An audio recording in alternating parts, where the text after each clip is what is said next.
Bonjour, aujourd'hui nous sommes à Sada. Nous allons accueillir Anchia Bamana. Elle est maire sortante de Sada et candidate pour un second mandat. Tout de suite, c'est son heure politique.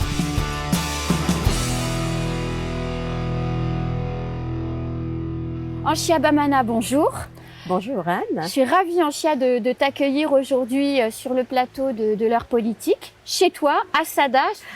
C'est surtout moi. Dis-moi Anchia, tu es candidate pour un second mandat. Tout à fait. Le premier n'a pas été simple, tu n'as pas été épargnée. Les 2 premières années, j'avoue, 2014 et 2015, ont été très très houleuses. Mais avec un peu de recul, je pense que j'ai appris beaucoup de choses. Et en ça, je remercie vraiment toute la population et toutes les personnes avec qui j'ai vécu ces moments difficiles. Mais ça a été un apprentissage formidable. Alors on te reproche quelquefois de ne pas suffisamment parler avec les habitants.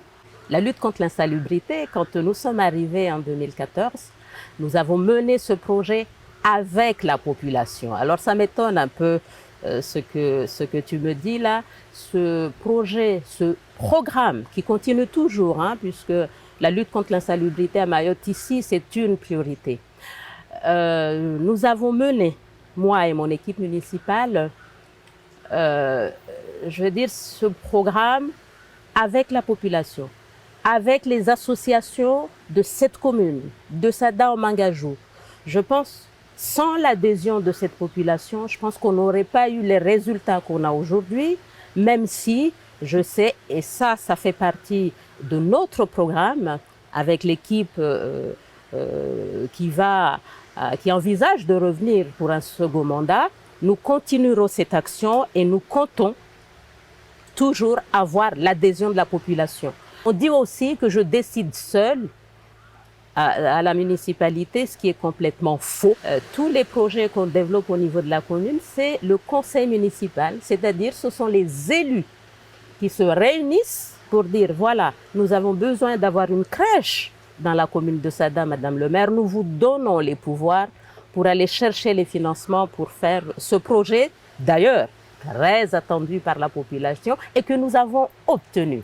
Et je crois qu'à ce petit jeu d'aller chercher les subventions là où il faut y aller, ton caractère, ton tempérament t'a permis quand même de décrocher de nombreuses enveloppes de financement pour faire des tas de choses en réalité. Tout à fait Anne. Donc tous les projets qu'on a financés jusqu'à ce jour, je rappelle un chiffre, on en a pour 23 millions d'euros que j'ai eu l'opportunité de signer en partenariat avec l'État, le département. Je rappelle encore, c'est grâce aux élus, le conseil municipal qui s'est réuni, qui m'a donné les pouvoirs d'aller chercher les financements. Donc je ne comprends pas quand on dit dehors ou quand tu me dis qu'on te rapporte comme quoi je décide seule. Je ne peux pas décider seule pour avoir des financements pour tous les projets que nous menons actuellement. Je cite un exemple qui a été un vrai combat. Parce que ça a été un projet, et c'est un projet très attendu par la population depuis au moins 2002. Les habitants de la commune de Sada réclament d'avoir une nouvelle mairie digne de ce nom pour eux, pour les agents communaux, pour qu'ils puissent travailler dans des conditions réglementaires et pour qu'on puisse recevoir les habitants dans des conditions dignes. Ça a été un combat depuis 2015 pour convaincre l'État, le département, pour nous aider en termes de subventions pour construire la nouvelle mairie de la commune de Sada. Petite anecdote, j'ai été voir le cabinet du ministre Gérard Collomb, qui m'a reçu très chaleureusement et ça a été d'ailleurs l'occasion de parler de Mayotte. J'ai été reçue au départ pour un entretien d'une demi-heure. J'ai passé 2 heures dans le bureau du conseiller du ministre et c'est ainsi que j'ai pu déclencher le déblocage du dossier de la nouvelle mairie. Et puisque quand nous sommes sortis du déficit en 2017, nous avons pu réavoir une confiance des financeurs. C'est important. Quand les communes n'ont pas d'argent, quand les communes sont en déficit, ce sont des communes pauvres. Ce sont des communes qui n'investissent pas. En 2017, l'AFD nous a accompagnés pour construire la nouvelle mairie. L'AFD nous a accompagnés pour avoir un financement dans un dossier très très important ici, l'éclairage public, parce qu'il va falloir moderniser tout le système d'éclairage public de la ville qui est complètement saturé. Donc ce n'est pas simple de pouvoir décrocher des financements, donc quand on en a, il faut se mettre au travail et c'est ce que mon équipe municipale et moi-même faisons au service de l'intérêt général. Alors tu t'appelles Bamana, tu es la fille du musée. Est-ce que c'est un héritage facile à porter tous les jours? Ah ben on ne choisit pas ses parents, Anne. C'est vrai. On ne choisit pas ses parents. On peut choisir ses amis, Oui. mais surtout pas ses parents. S'appeler Bamana à Mayotte, je dirais pas que c'est quelque chose de négatif, parce que dans une vie, il y a de tout. Il y a des gens qui vous aiment, il y a des gens qui ne vous aiment pas. Lui-même, des gens qui l'ont beaucoup aimé, d'autres pas, mais ainsi va la vie. Donc, je m'appelle Bamana et je l'assume. Tu es maman d'un petit garçon, donc il commence à grandir, mais quand tu es devenue mère, il était petit. Ça n'a pas été trop dur pour lui de partager sa maman avec la population de Sada? Et si, très très dur, il avait 3 ans à l'époque. En 2014, il avait 3 ans et on me reproche tous les soirs quand je rentre. Tu vois maman, en regardant son bras comme s'il avait une montre, il n'en a pas. C'est maintenant que tu rentres, il fait déjà nuit. Bon. Voilà, j'ai droit à ça tous les jours, mais je prends le temps aussi. C'est une question d'organisation, c'est pas simple d'être femme, élue, mère de surcroît. Dans une société comme la nôtre ici, c'est pas encore très ancré dans la mentalité des gens. C'est pas simple, donc c'est une question d'organisation. Je pense que quand on s'organise, et c'est ce que je fais, quand on s'organise, on y arrive.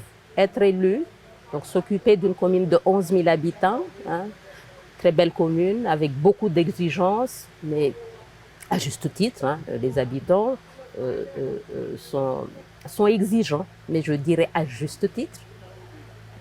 S'occuper du mari, de son foyer, s'occuper de l'enfant, s'occuper de mon travail, puisque je travaille en même temps. Donc c'est une question d'organisation. Je touche du bois, je m'en sors. Alors parmi les sujets qui te tiennent à cœur, quand on a préparé cette émission, tu m'as dit que tu étais et que tu avais porté beaucoup d'attention pendant ce mandat sur la solidarité entre les générations et les plus âgés. Oui. Quand nous sommes arrivés en 2014, j'avoue que c'est très compliqué. Comme je le disais tout à l'heure, vous arrivez, une commune en déficit, 1 million d'euros de déficit. Et quand on regarde tout ce qu'il y a à faire, un océan de choses à faire pour l'intérêt général. Donc on a dû, comme tout responsable, toute l'équipe municipale, on a dû donc définir des priorités. Donc en fait, on avait 5 priorités. À commencer par sortir la commune de déficit, c'est fait. Autre priorité, nous avons un pan d'activité qui concerne beaucoup dans les animations qu'on met en place. On travaille beaucoup sur l'intergénérationnel. Faire en sorte, parce que la société évolue vite, notamment avec le statut de département, il va falloir qu'on fasse très attention pour éviter la fracture sociale entre les jeunes et les personnes âgées et surtout éviter l'isolement des personnes âgées, même si actuellement elles constituent 4% de la population. Nous devons faire en sorte à ce qu'on évite l'isolement de ces personnes âgées parce qu'on le voit déjà. Donc je salue les élus de l'opposition de la municipalité de 2014 qui ont rejoint l'équipe avec qui nous travaillons jusqu'à maintenant. Et ils vont se présenter avec toi là, certains? Alors, il y en a des opposants, oui, des vrais opposants. Il y en a un qui se présente. Donc, il y en a 2, mais l'un des 2 est dans la majorité actuelle, puisque nous travaillons ensemble. Malgré tout, même celui qui se présente incluant, les 2 continuent à voter tout ce que nous proposons actuellement. Donc, ce sont des gens qui ont parfaitement bien compris qu'ils sont là pour l'intérêt général. Aujourd'hui, je tenais à saluer l'ensemble de l'équipe qui est restée jusqu'à ce jour et ceux qui vont arriver dans la nouvelle équipe. Alors, il y a un point qui est quand même important et je pense que les électeurs de la commune de Sada doivent se poser la question. Pourquoi la famille politique qui t'a permis d'être élu en 2014 ne t'a pas réinvesti pour le combat qui est en cours aujourd'hui? Avant de répondre à ta question, Anne, il y a un aspect important des projets qu'on mène Oui. que je souhaitais souligner ici, c'est l'aménagement des cimetières. Ah oui. C'est l'aménagement des cimetières et faire en sorte à ce que toute la mémoire, c'est quand même ce qu'on appelle une richesse culturelle. Au niveau de toute la commune, nous avons tout un programme pour promouvoir un peu cette mémoire. Donc nous avons commencé par aménager les cimetières de Sada en Mangajou. Nous avons fait une programmation globale depuis 2015 qui coûte 1,7 million. Donc à l'heure actuelle, nous avons dépensé pour 1,2 million. Donc nous comptons donc aménager ces cimetières qui ressemblaient à des vraies déchetteries. Nous, ça nous faisait mal au cœur au niveau de la municipalité.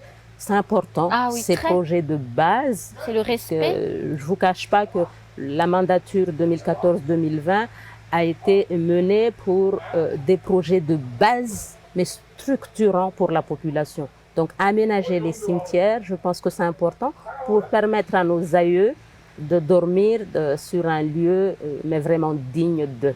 Et respectueux. Et respectueux. Donc, nous avons aménagé le cimetière de Niambotiti. Nous sommes en train d'aménager celui de Niambobolé et nous continuerons, si la population nous redonne leur confiance le 15 mars prochain, continuer ce programme au niveau de Mangajou. Il n'y aura pas de difficulté. Alors, pour en revenir à votre question, c'est le choix du parti. Moi, je suis toujours LR, j'ai ma carte, je cotise comme tout le monde. Mais le parti, les responsables du parti ont fait d'autres choix. Les gens sont libres, je respecte leurs choix. Et le président Sarkozy l'a dit, s'agissant de toi d'ailleurs, qu'il ne comprenait pas quand on avait un maire sortant qui souhaitait se représenter et qui avait un bon bilan, il ne comprenait pas que les LR ne le réinvestissent pas. Qu'est-ce que tu en penses, toi? Je pense que je ne sais pas au niveau national dans quelles conditions est le parti, mais en ce qui me concerne ici, je n'ai pas commenté la décision des LR. J'agis aujourd'hui suite à l'expérience que j'ai vécue depuis 2014, quand je vois l'état de Mayotte, département 2011, si les Mahorais ne se réveillent pas pour faire en sorte à ce que cette île se développe dans les meilleures conditions au sein de la République, ce ne sont pas les personnes qui viennent de l'extérieur et qui sont de passage. Je pense notamment aux fonctionnaires de l'État qui viennent, qui repartent. Ils sont là pour nous aider. Les préfets successifs sont là pour nous aider, nous les locaux. Donc aux Mahorais de se réveiller maintenant pour prendre en main la destinée de cette île. Moi, je suis dans cette position-là. Anchia, tu es une personnalité importante de Mayotte, tu as des responsabilités importantes. Quel regard tu portes sur la place de la femme dans la société mahoraise? C'est vraiment une société matriarcale. Elles font tout, même dès l'âge de 7, 8, 9 ans, on nous apprend déjà à être responsable dans le foyer. 14, 15, 16 ans, on nous apprend tout ça, à être responsable dans le foyer. Elles font tout, elles s'occupent de l'éducation des enfants, elles font tout. Mais en matière politique, nous sommes encore très loin. Nous sommes encore très loin parce qu'on nous a éduqués pour ne pas être devant. En se servant de la religion, la femme ne doit pas être devant, la femme ne doit pas élever la voix, la femme... Moi, je constate aujourd'hui qu'au niveau politique, en tout cas pour tout ce qui est prise de responsabilité politique et être à la tête, nous sommes encore très loin. Les hommes savent très bien faire, nous manipuler à leur service. Je trouve dommage que les femmes n'aient pas encore pris la mesure de leur importance dans le fonctionnement de cette société, notamment dans le cadre de la prise de décision. Il faut qu'on soit au niveau des places où on prend les décisions. Maire, le président du conseil général, le parlementaire, nous avons aussi notre place. Donc je compte beaucoup sur les femmes et je rappelle que c'est une île qui a été défendue par des femmes, historiquement parlant. Moi je me rappelle, le père Bamana, paix à son âme, me disait souvent, cette île, ce sont les femmes qui ont initié le combat pour sortir Mayotte des Comores et l'ancrer dans la France. Moi j'avais 20 ans, Feu Zenambéré, qu'elle repose en paix, avec toutes ses consoeurs, sont venues me chercher parce qu'elles avaient la limite de la langue française. Elles n'avaient pas fait l'école. C'est pour ça qu'on est venu me chercher.